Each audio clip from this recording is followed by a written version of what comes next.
You know, he encouraged all of us as cabinet secretaries to evaluate every agency and department, see what we can do to save taxpayers money, keep more money in their pockets, to give them more opportunities to enjoy their freedoms and liberties, to keep them safe.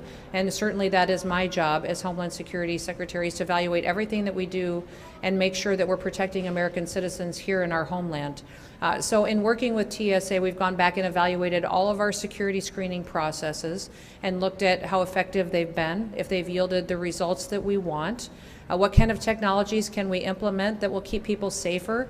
I'm excited about the fact that we have the big, beautiful bill that has been signed and put into law. That'll give us resources that we can continue to invest in new technologies. That gave us the opportunity to focus on exit lanes. We can implement technologies there, new screening processes that will help us screen your bags faster, make sure that when we're going through checkout lanes and security lanes that we have the ability to scan individuals. Potentially, if people choose to opt in, use biometrics to identify people quicker so that they have the ability to go through much more in a streamlined fashion. So all of those resources will be plugged into making this a much more efficient, safe, and I would say advanced security system than we've ever had before. But that is, I think, the key to all of government under President Trump's administration, is that we evaluate everything that we do and make sure that it is something that is best serving the American people. And that's one of the reasons that you see this policy being implemented today. Yes. Hi, Sarah Ploss with CBS News. Yeah. A little bit of a two-part question for you. Sure. Is this an immediate nationwide rollout starting today? Yes. And then do you feel like immediately you have every airport nationwide has the capability to stop, you know, a shoe bomb or whatever it might be right now from making it through security?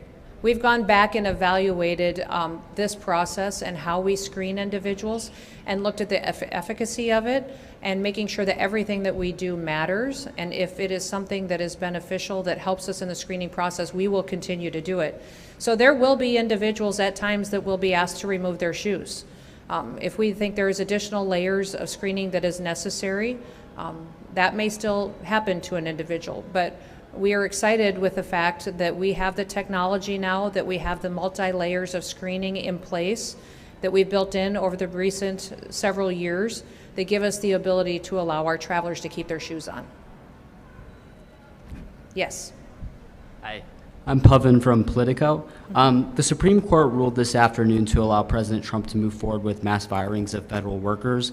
Will the TSA move forward with a reduction in force, and what could that look like and when? We'll continue to evaluate the decisions out of the Supreme Court, but as always, we comply with court requirements and federal court decisions. Yes. Hi, Alexandra Scores, CNN. Yes. I'm wondering if this shoe removal policy was that some level of security theater? You know, why did we do it all these years? Everything that TSA does and requires of travelers has always been necessary, but they have advanced over the years. Since the no shoes policy went into place in 2006, we have made advancements in how we screen individuals. As you've gone and traveled through airports, I'm sure you've recognized it as well. We've added new scanners, new technologies, more TSO officers in some areas. If the Real ID compliance allows us another layer of security, knowing who's going through our checkpoints and who isn't, you'll still see dogs being used to be able to check different bags and individuals as they go through. So all of those processes give us the ability to allow travelers now to keep their shoes on. Yes, follow up. And so knowing that, does this new implementation lessen the value of pre-check, and will we see decreases in prices maybe? I believe pre-check will still be something that many travelers will want to utilize, because when they have TSA pre-check, they won't have to take off their belt or their coat or remove things out of their bag such as laptops or compliant liquids. So TSA PreCheck still adds a value to those travelers. What we're implementing here today for every single traveler is just that they get the chance to keep their shoes on, which I think they'll be thrilled about. Yes. Hi, this is Marta Garde from FNU Services. Mr. President said today that you are not going to need so much border funding because no migrants came into the border last month. How much do you think that you can save, and how are you planning to spend those savings? Yes, we are continuing to look at the dollars that were appropriated to the Department of Homeland Security through the Big Beautiful Bill. And the border wall still needs to be finished as far as infrastructure. And also, when the last border wall was built during the first Trump administration, the structure was completed, but the technology around it was not fully implemented. So we still need to deploy a lot of the surveillance, the cameras, and the ability to have the kind of security system in place around the wall to make sure that we truly have a secure border far into the future. So we'll evaluate that, and absolutely the President is encouraging everyone to not just look at the dollars that were appropriated, but how can we save as much as possible that doesn't need to be spent and be accountable to the taxpayers. Other questions? Yes. Each airport has different equipment with varying capabilities. How will you be sure that every airport in the U.S. has the necessary technology it needs? We've evaluated the equipment that every airport has and are fully confident at the no shoes policy that we still have the security needs in place at every single checkpoint.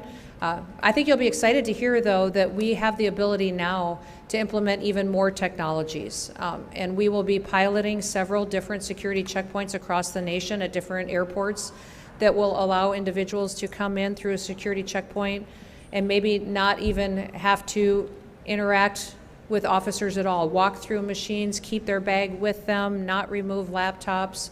All of those are technologies that we're exploring right now that we could put into place. And I think over the next 6 to 9 months, you will see across the country pilot lanes and security checkpoints that will give us even more advancements and make this security process much more streamlined for the traveler. Yes. With the new technology you're talking about, is there any plan to take a look at the liquid rules or any other rules like that? And I would say that every rule is being evaluated. All of you have traveled, and all of you know that sometimes the checkpoints can be cumbersome and unpredictable based on what the situation is there. And so with removing your technology, the liquids, your belts, your coats, your shoes, all of them are being evaluated and looked at, but it can only be accomplished if we have the adequate technology to make sure we're doing this safely and still keeping our systems hardened against those who would wish to perpetuate criminal activity against our airlines or those who would travel in our airways. So we'll continue to look at them, but no announcements made in those areas today. One more question. Yes, sir. Well, we'll do two because I saw both of you, so we'll do those two. Ethan Beck, Washington Post. Earlier today, a Border Patrol agent in Van Nuys, California, said that 3 individuals had been arrested for attempting to disable vehicles, that they'll face felony charges. I'm sorry, I can't hear you. You want to Sorry. say that again? Yeah, a U.S. Border Patrol agent in Van Nuys, California, said that 3 individuals had been arrested for attempting to disable vehicles, and that they'll face felony charges. Can you confirm which agency actually arrested them and the charges filed? I can't confirm that for you, but I will follow up with you on that. Yes. And I do want to remind everybody that when it comes to security, I'm very grateful for all of our law enforcement officers, for our security officers here that work with TSA as well, for what they're doing to protect the American homeland. We live in times where individuals are choosing to attack law enforcement officers while they're doing their duties. In fact, we've seen a 700% increase in violence against some of our law enforcement officers in recent months. I'd encourage everybody in America to go out and to thank a law enforcement officer, someone who serves to keep our country safe. They do hard work. They spend hours a day. Many of the individuals behind me spend many hours dealing with tired individuals traveling who haven't been home for a while, living out of suitcases, and they're very patient and wonderful. If we have an opportunity to thank them for what they're doing, that would be a wonderful thing that we could do. And yes, did you have a question? Yes. Final question. Evan Kozol from Spectrum News. Quick off topic about farmers. Sure. So many of them rely on unauthorized workers. Has there been any discussion about some sort of program to transition them towards H-2A so that these farmers aren't left without labor? No, some of the discussion when working on some of our labor force in the country, and especially in regards to farmers, under the Department of Homeland Security, I, as a secretary, have the authority to go forward and to administrate H-2A visas. And so we'll be working on those and making sure that we're helping to meet the needs of the labor force that farmers and ranchers need across this country. As you all know, food security is a national security issue. It's imperative that we grow our own food in this country so that we rely only on ourselves for that. The day another country grows our food for us is when they control us. So we care very much about farmers. We care very much about every worker in this country. But number one, this president cares about upholding the law. And we will be a nation of laws that will make sure that the laws are applied equally to everyone, and that we no longer, like the previous administration, pick winners and losers and decide what law we're going to enforce and who it applies to. All right, well, thank you so much, and we will be around for a little bit if any of you have follow-up questions. And thank you once again to Adam and to Ha for all their hard work in making sure that we're continuously evaluating the travel experience for every single person coming through our airports. I think most Americans will be very excited to see that they get to keep their shoes on, and it will be a much more streamlined process going forward. Thank you. Have a wonderful day.